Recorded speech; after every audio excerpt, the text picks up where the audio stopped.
सरकार ने ये तय किया कि गरीब का बच्चा है, इसको काबू करना जरूरी है।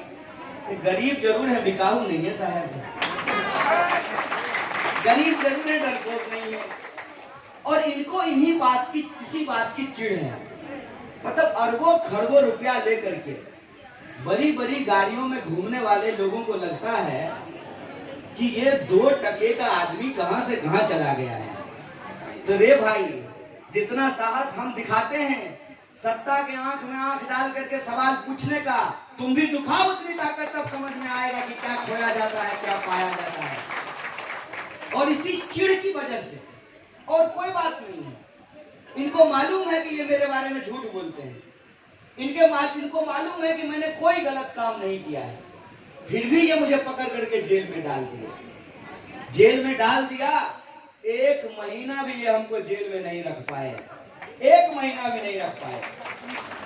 और इनको लगा कि जेल से बाहर निकलेगा और मई के महीना में थर-थर कांपते हुए मेरे पांव में आगे के गिर करके माफी मांगने लगेगा। भाई साहब, गंगा किनारे पैदा हुए हैं और गंगा किनारे से चल करके जमुना किनारे आए हैं, हम डरने वालों में नहीं हैं। और हमारी लड़ाई अपने जैसे जो हमारे लोग हैं उनके हक की लड़ाई है। ये राजनीति नहीं है, अपने हक की लड़ाई है।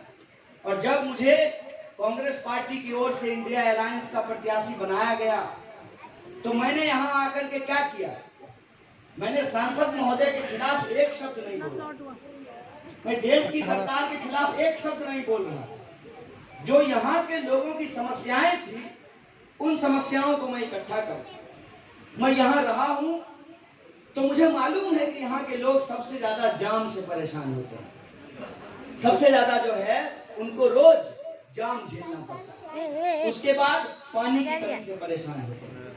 नल में पानी नहीं आता है और नाला में पानी रुकता नहीं है, जल भराव से लोग परेशान होते हैं। इस क्षेत्र में जो रहने वाले लोग हैं, स्थिति यह है कि अगर किसी को हार्ट अटैक आ जाए, इतना जाम रहता है कि अस्पताल पहुंचने से पहले लोगों का ऑटो में जान चली जाए। एम्बुलेंस आने की तो हम बात भी नहीं कर रहे हैं। यहाँ जो रहते हैं लोग, उनकी जो जीवन की स्थिति है उसके बारे में मैंने बात करना शुरू किया। तो पहली बार सांसद महोदय ने झूठ ही सही बोला, तो पहली बार 10 साल में सांसद ने कहा कि हमने 14,000 करोड़ का काम किया। उनको लगा कि ये बात बोल देंगे, सामने वाला चुप हो जाएगा। लेकिन होता क्या है ना कि जब आप झूठ बोलते हैं तो फंसते चले जाते हैं, और वो इसमें फंस गए। तो हमने कहा कि अगर आपने 14,000 करोड़ का काम किया है तो हमको 14 पत्थर दिखा दीजिए जहां आपका नाम लिखा हुआ है। आप लोग देखे हैं सांसद के नाम का कोई पत्थर?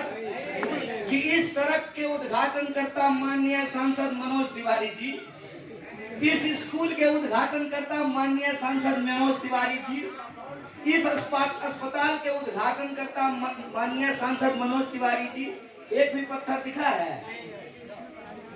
ये जो सच्चाई है, इसी सच्चाई से घबरा करके उन्होंने बदनामी का, मुझे बदनाम करने का, डराने का, कायरतापूर्ण हमला करने का, और जो आखिरी उनका हथकंडा है कि वोटर को कैसे खरीदा जाए, वो अभी बचा हुआ है। वो 24 तारीख को करेंगे। शुरू हो गया, चालू है, कोई दिक्कत नहीं है, कोई दिक्कत नहीं है। इसके बारे में मैं आपको एक बात कह देता हूँ। देखिए, 10 साल में अगर उन्होंने आपके लिए काम किया है तो आप जरूर उनको वोट कीजिए। अगर उन्होंने 10 साल में आपके लिए काम नहीं किया है तो ये आपका अधिकार है कि आप अपने आत्मसम्मान के लिए और आने वाली पीढ़ी के भविष्य की रक्षा के लिए उनको, उनकी जो काम नहीं करने की आदत है उससे उनको मुक्ति दिलाएं। और इसके लिए जरूरी है कि आप समझें कि आप जहां थे वही हैं। जो गांव उन्होंने गोद लिया वो गांव वही है।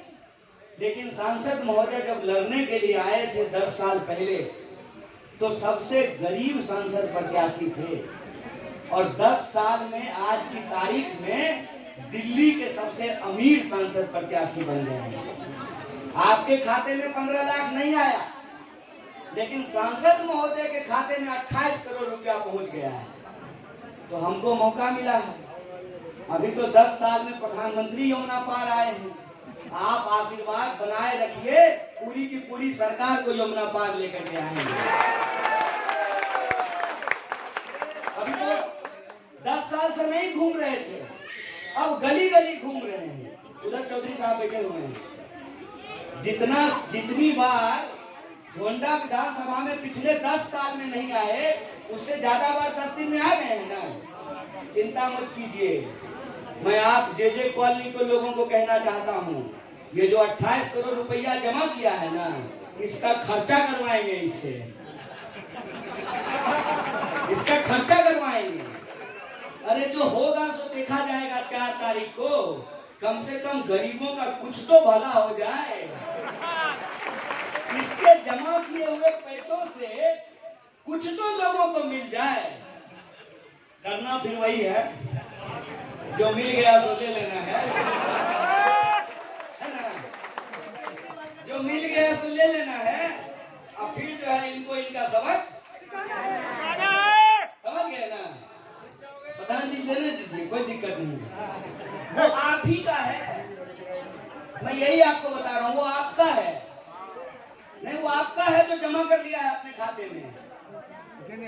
खाता में जमा हुआ कैसे?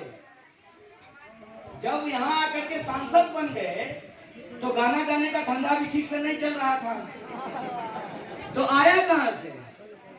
वो आप ही का है, आपका हक है, आपका अधिकार है। देने के लिए आए तो दोनों हाथ से लीजिए। आओ, आ जाओ, बिल्कुल आओ। और जब आपकी देने की बारी आए ना, तो सबक सिखा देना है। फटाफट ये बहुत जरूरी है। यह बात मैं इसलिए कह रहा हूँ ना कि यहाँ से देश की सत्ता को एक मैसेज भेजना जरूरी है कि उत्तर पूर्वी दिल्ली में रहने वाले लोगों को आप अपमानित क्यों करते हैं। 60 लोकसभा क्षेत्र है दिल्ली में, 6 पे इन्होंने कैंडिडेट बदल दिया, इसको नहीं बदल रहे हैं। क्यों? क्योंकि इनको यही लगता है कि उत्तर पूर्वी दिल्ली में रहने वाले लोग यही डिजर्व करते हैं। तो आप इनको सबक सिखाइए, अगली बार भाजपा भी कोई पीएचडी होल्डर लेकर के आएगा। समझे बात को? लड़ाई बिल्कुल साफ है। एक तरफ 10 साल, अच्छा तो प्रधानमंत्री जी की तरह डिग्री बनवा लेगा। 10 साल जो अन्याय आपने सहा है, ये वक्त है उसको जवाब देने का। तो बोलिए, आप लोग इस बार बदलाव का मूड बनाए हैं? परिवर्तन होगा ना? पक्का? तो परिवर्तन करने के लिए आप सब लोगों से एक ही आग्रह है, 25 तारीख को बढ़िया से तैयार होकर के अगर पानी आ जाता हो,